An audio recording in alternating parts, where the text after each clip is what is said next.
Tenho 78 anos e ainda acordo todo dia antes do sol nascer. Não por hábito, não por insônia. Acordo porque sinto que o dia tem coisa boa me esperando. Sei que isso soa ingênuo, talvez até um pouco bobo, vindo de alguém da minha idade. Mas é exatamente essa sensação que eu quero conversar com você hoje. Não sobre velhice como fim, sobre velhice como prova. Prova de que você aguentou, aprendeu e ainda está de pé. Quando eu era criança, minha avó Terezinha tinha uns 75 anos e andava pela casa com uma calma que eu não entendia. Ela não apressava nada. Varria o quintal devagar, colhia tempero devagar, sentava à mesa devagar. Eu ficava impaciente olhando para ela. Hoje entendo. Ela não estava lenta, ela estava presente. Cada passo que ela dava era consciente, deliberado, como se o corpo soubesse o valor daquilo. Caminhar sem dor, sem medo de cair, sem precisar segurar na parede. Isso não é pouca coisa. Eu só fui entender isso quando completei 65 anos e senti pela primeira vez um joelho reclamar numa descida de escada. Porque andar parece trivial até o dia que não consegue mais. Minha amiga Dora perdeu a mobilidade progressivamente depois dos 70. Eu via ela olhando pela janela com uma saudade nos olhos que doía de assistir. Saudade de ir à feira, de dar volta no quarteirão, de simplesmente sair sem depender de ninguém. Então, quando acordo de manhã e coloco os 2 pés no chão e me levanto sem drama, eu paro um segundo e agradeço. De verdade, não de forma poética, de forma concreta, porque sei o que é quando isso vai embora. E as escadas? Outro dia subi os degraus da casa da minha filha Mariana sem nem pensar 2 vezes. Ela me olhou surpresa e disse: "Pai, você subiu mais rápido que o Pedro, que é meu neto de 12 anos, que estava no celular distraído." A gente riu muito, mas depois, sozinho, pensei: isso é resultado de anos sem parar de me mover. Não de academia, não de suplemento caro, de simplesmente não parar. Porque o corpo, diferente de muita coisa na vida, responde bem a quem não abandona ele. Falo de cozinhar e as pessoas acham graça. Homem de quase 80 anos que cozinha todo dia. Mas foi na cozinha que aprendi umas das lições mais importantes da minha vida. Depois que minha esposa Elza faleceu há 11 anos, eu fiquei perdido de um jeito que não era só emocional. Era prático mesmo. Eu não sabia fazer nada dentro de casa. Ela que cuidava de tudo. E de repente eu estava ali, sozinho, com fome, sem saber nem onde ficava a colher de pau. Levei uns 3 meses me virando com pão e fruta. Até que minha filha veio passar uma semana e me ensinou umas receitas básicas, simples: arroz, feijão, um frango assado. E algo mudou em mim quando fiz aquilo pela primeira vez. Não era orgulho de chefe, era a sensação de que eu ainda conseguia cuidar de mim mesmo, que eu não estava desamparado. Hoje cozinho todo dia e é um dos momentos que mais gosto. Não porque a comida fica boa, que às vezes fica, às vezes não, mas porque é um ato de autonomia. É eu dizendo para mim mesmo que ainda dou conta. A memória é outro assunto que me toca fundo. Não a memória que falha, que a gente já sabe que vai dando seus tropeços com o tempo, mas a que ainda funciona, essa é um presente. Lembro do aniversário de todos os meus 7 netos. Lembro da data em que conheci a Elsa, num sábado de maio de 1971, numa festa junina no clube do bairro. Ela estava com um vestido florido e recusou meu convite para dançar 2 vezes antes de aceitar na terceira. Quando alguém me diz uma data importante, eu guardo, não por esforço, por atenção, porque aprendi cedo que lembrar é uma forma de dizer que a outra pessoa importa. Meu pai esquecia todos os meus aniversários quando criança. Nunca me esqueci de como isso doía. E nunca quis fazer isso com ninguém que eu amasse. Dirijo ainda. Sei que muita gente torce o nariz quando falo isso. Filho, nora, cada um tem uma opinião. Mas faço exames todo ano. Converso com meu médico e ele me diz que estou bem. Dirigir para mim não é só transporte. É uma das últimas coisas que faço completamente sozinho, no meu tempo, no meu ritmo.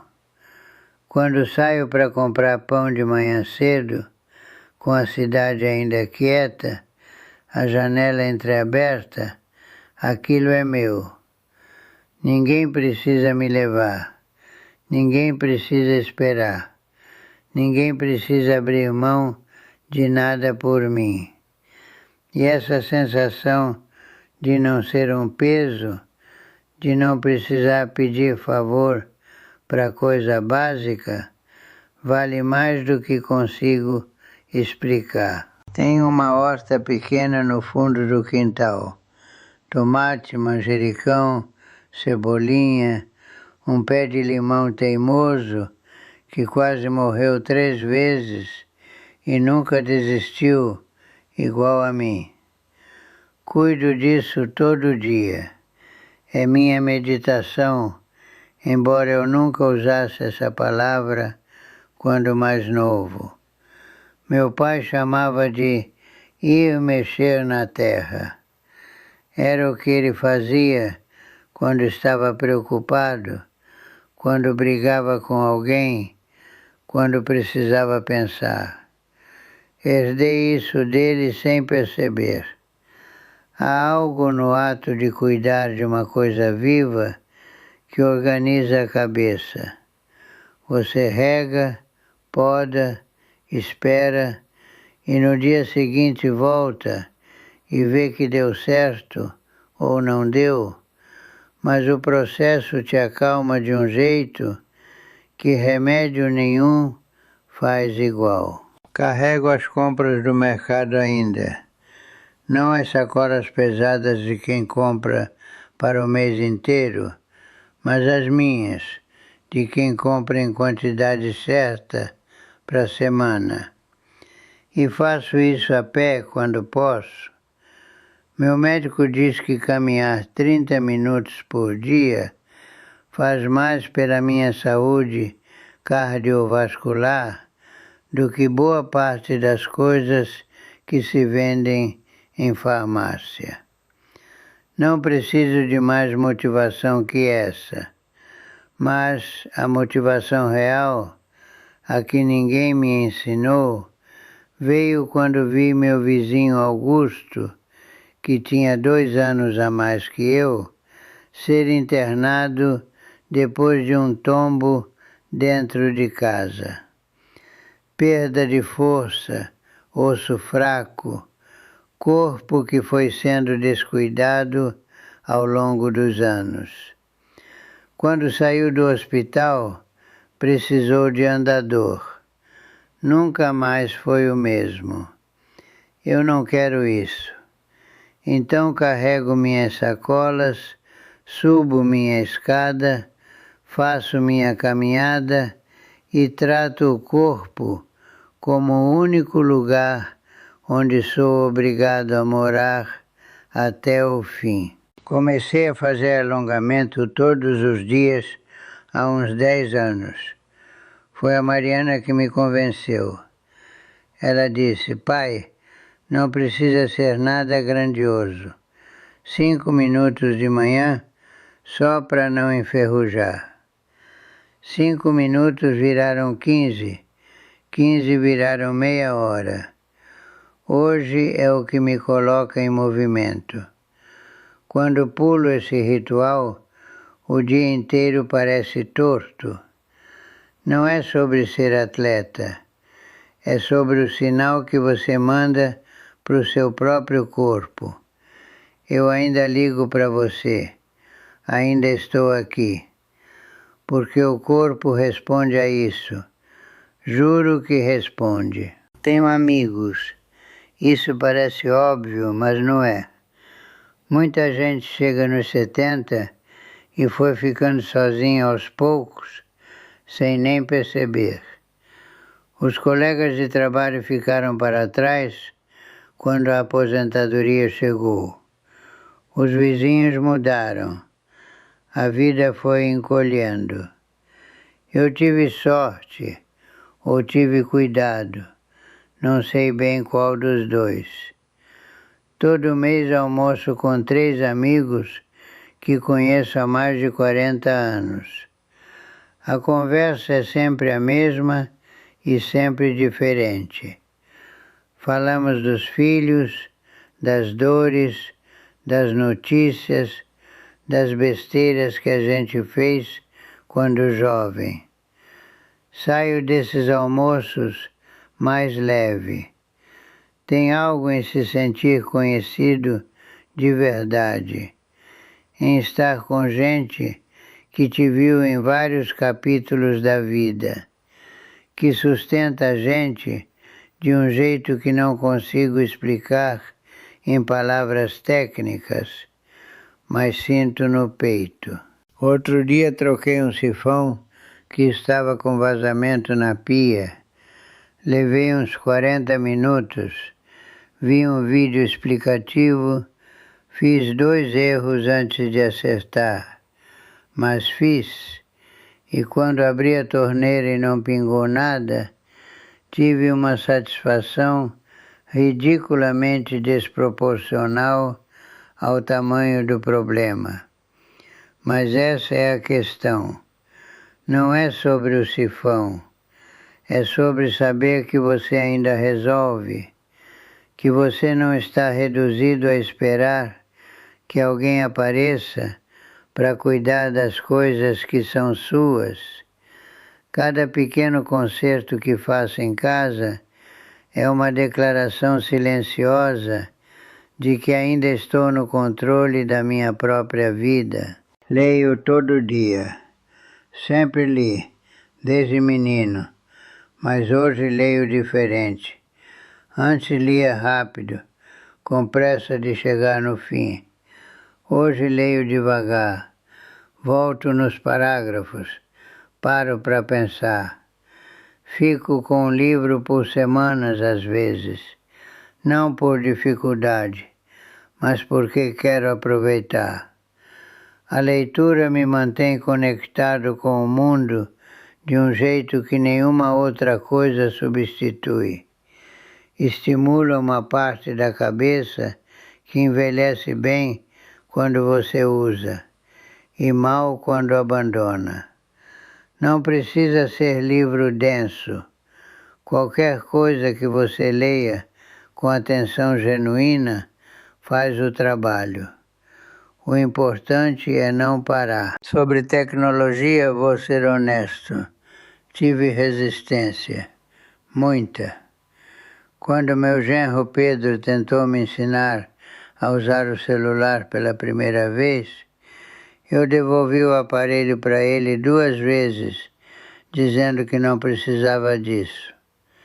Tinha 69 anos e achava que estava velho demais para aprender essas coisas novas. Até que a Mariana foi morar em outro estado com os netos e percebi que a única forma de ver o rosto deles todo dia era por uma tela. Aprendi. Não foi fácil, não foi rápido, mas aprendi. E hoje mando mensagem, faço videochamada, leio notícia, assisto documentário. A tecnologia virou uma janela, não uma parede. Mas levei mais tempo do que devia para entender isso. Durmo bem, 8 horas quase todo dia.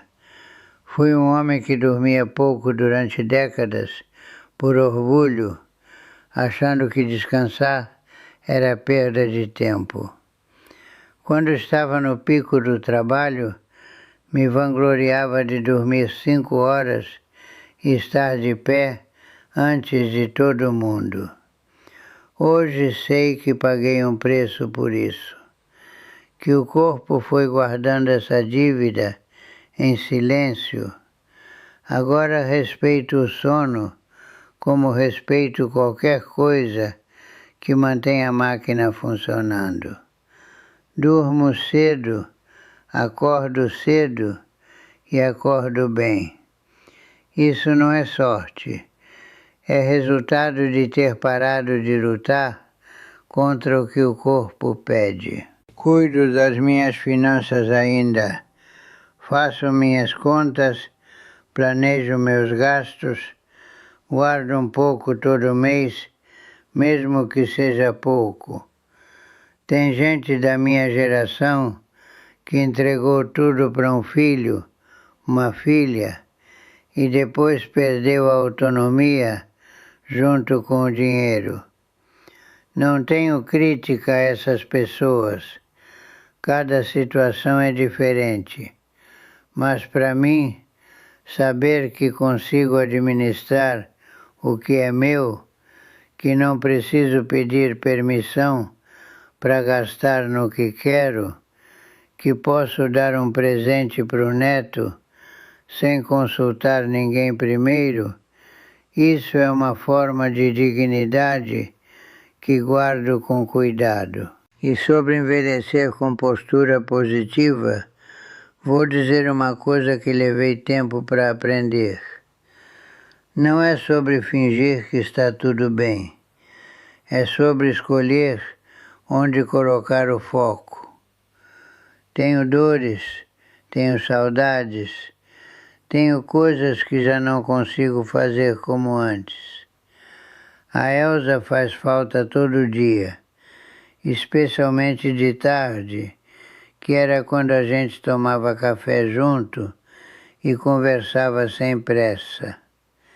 Isso não passa mesmo.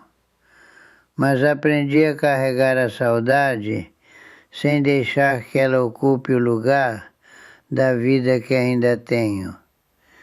Envelhecer bem não é negar a perda, é não deixar que a perda vire a única coisa que você enxerga quando olha para frente. Me cuido também na aparência. não por vaidade, mas porque notar a si mesmo é um ato de presença. Me barbear de manhã, colocar uma roupa que eu gosto, isso diz para mim mesmo que o dia merece atenção, que eu mereço atenção. E há uma ligação direta entre como a gente se apresenta para si mesmo e como a gente enfrenta o dia. Nos períodos em que deixei isso de lado, depois que a Elsa foi, ficava dias sem me importar com nada disso. E notei que meu ânimo caía junto. Quando voltei à rotina, voltei a mim também. O que estou tentando dizer com tudo isso, depois de 78 anos e de tudo que vivi, é simples. Não é a ausência de limitações que define uma velhice boa. É a presença de vitalidade, de escolhas conscientes, de conexões reais, de autonomia preservada com cuidado. Cada uma dessas coisas que falei não chegou por acaso. Chegou porque em algum momento, muitas vezes sem saber, escolhi continuar. Continuar me movendo, continuar aprendendo, continuar me importando. Com o corpo, com a cabeça, com as pessoas ao redor, comigo mesmo. E se você está aqui, ainda prestando atenção nessa conversa, ainda curioso, ainda presente, saiba, isso já diz muito sobre quem você é.